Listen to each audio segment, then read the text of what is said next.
So I just sent some photos. I think we're posting them up now. If you happen to be watching us right now, I want you just to see these photos. These are the things that we just took along the way. Now this is Donald Trump and I. We're downstairs where the tours go, and he's got the picture. And you saw this maybe if you follow the White House, their X or Instagram. It's a painting of Laura Bush and Hillary Clinton, and he's got a picture of him almost like a warrior with warrior paint on his face in between. And my favorite picture is the one that follows it, and it is this one, because he's turning around and he's buttoning his coat. And we're going to take a picture together, and he's turning around. And he goes, "It's driving them out of their minds." And I'm just laughing because I'm like, this guy is just trolling, non-stop trolling. I love this. It's driving them crazy, and they have no idea that he's trolling them. It seems like he's got a lot of important things to do, and this is where he gets his joy. It is. It is. Just screwing with the media. It is. It's like what makes him happy outside of his actual hard work. It takes him 20 seconds walking down a hall and going, you know what? You know that painting of me with the war paint, put it between. That's all it took. Right. That's all it took. Has caused multiple news stories to be written and viral reaction and everything else. Now here's a picture of the two of us, Matanya and I, sitting at the desk in front of the president, and the president is telling us about all of the paintings that he just hung up. Everything that the New York Times says, he wants to be a dictator. He's explaining it to me.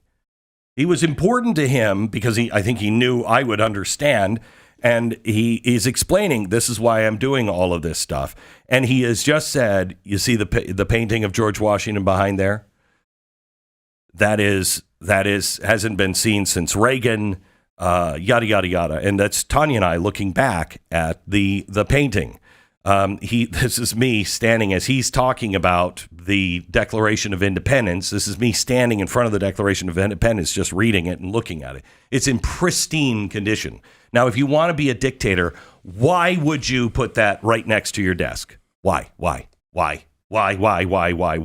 It's the ultimate non-dictator document. Yes. Right? Here's anti-dictator. Next one is Tanya and I looking up at another painting as he's telling us about it.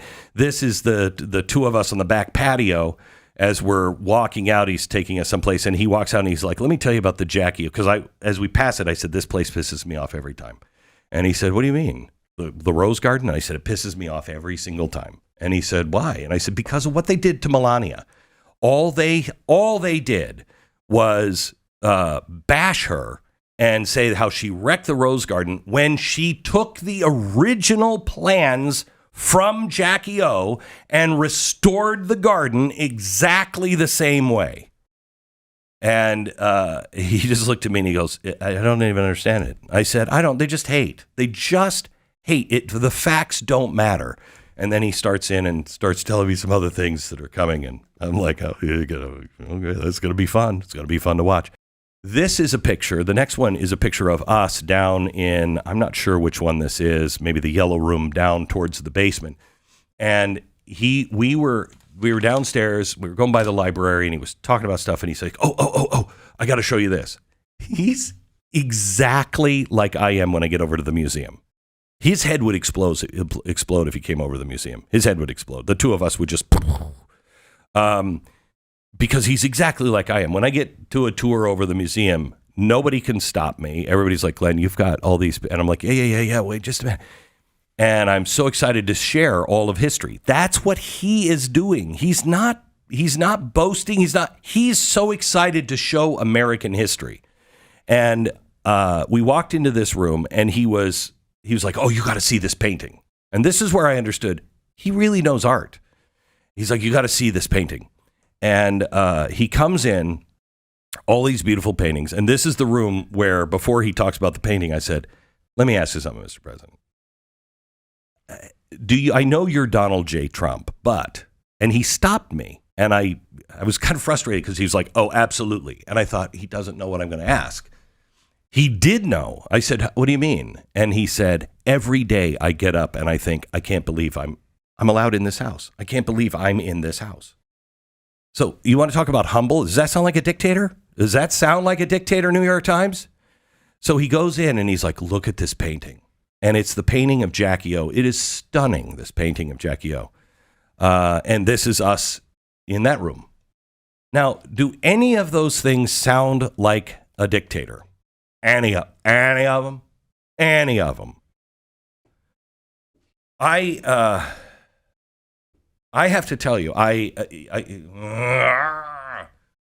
didn't sign a non-disclosure on one thing but I out of respect for him, I'm not going to say it until I get permission from somebody at the White House. And I know he's on his way to Rome today to go pay his respects to the Pope. But I can't, I want to show, because I have the photographic evidence of something that will blow your mind about this guy. And I know if I ask, they're going to say, no, please don't. But I have it, and they don't know I have it, and they didn't make me sign a confidential. It was captured during a moment while we were filming. So I have the right to do it, but I want to do it so badly, but I'm not going to out of respect for him. But I know he's going to say, no, you can't show that. But I have to tell you, we airbrushed something out of a photo that has been released. My wife caught it. And she's like, did you see this? And I'm like, no. And she's like, look at this. And it stopped everybody in their tracks. And they're like, holy cow, what? And it tells you everything you need to know about this guy. And out of courtesy, we have airbrushed it. And I got to tell you, if he won't allow me to talk about it at some point when he's no longer the president, I am going to tell you about it, because it tells you everything about who this guy truly is, who he truly is. And I know it, and I know why I was there, because I know who he was meeting with just about an hour later. And who he was meeting with were veterans, and those veterans, the guy who was actually leading that. We were leaving the Roosevelt room, and coming into the Roosevelt room was Tim Kennedy, and he had a whole bunch of veterans with him. And you might have seen the video of him with the veterans where they're taking off their prosthetics and putting them on his desk, and he's signing their prosthetics. I just know who he is. I know who he is. Oh, we are so close to getting this information. This is not going to even take a month. I'm not even close. One day after he came back. Not even close to telling you what I know from You've upstairs. Already walked us down the whole hallway. All I have to do is open the door. You're all the way down there.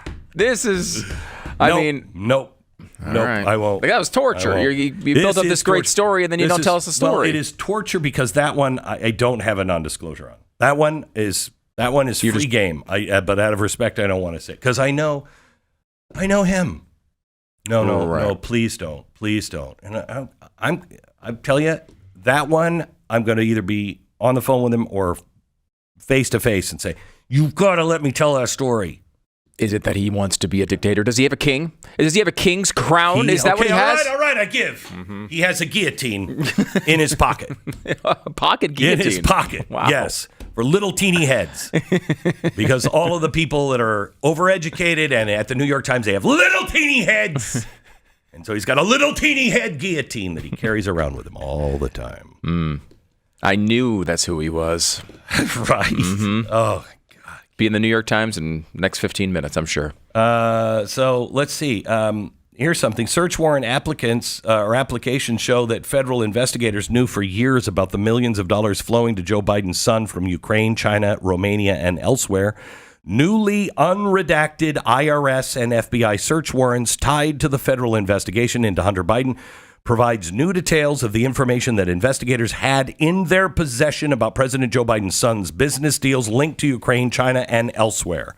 Multiple search warrant applications were released, with only some redactions remaining late Tuesday following an agreement between Hunter Biden's legal team and the Justice Department. The government has conferred with subject matter experts within the Department of Justice and counsel to Mr. Biden. The parties agreed search warrant applications and affidavits at issue may be unsealed with limited redactions, according to the acting U.S. attorney for Delaware. She added, the government proposes and counsel for Mr. Biden does not object to limited redactions to protect specific privacy and grand jury secrecy interests. So it's showing now, again, how the government, and this is the thing that I will pound him on a year from now. If we don't have arrest warrants for people who did this, I will pound him on this. And I told him, it means nothing.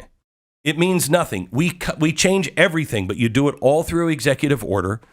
And you don't clean out the Justice Department. You don't clean out the FBI. You don't clean out Intel. It means nothing because all that deep state they'll just come back. They'll just come back. And he knows it. And he's like, be patient, be patient, be patient. And I'll be patient, but not to the point to where nothing happens. Because if he loses the next election, God forbid, all of this stuff comes back. And it's got to be prosecuted. You know, you want to go after Hunter Biden, go after Hunter Biden. That's fine. Who was it? Who was it that hid all of this stuff? I want to know who was it that hid that we had a vegetable for a president who couldn't do anything. That put our country at risk. I want them in jail. And I don't want them in jail through the dictate of a king. I want a fair, honest trial. I don't want any, quote, trumped up information. I want a real, actual trial based on the Constitution and the facts. And if anyone broke the law, I don't care what party they're from. I want them in jail. That's the only way we save our country. Now, one last thing.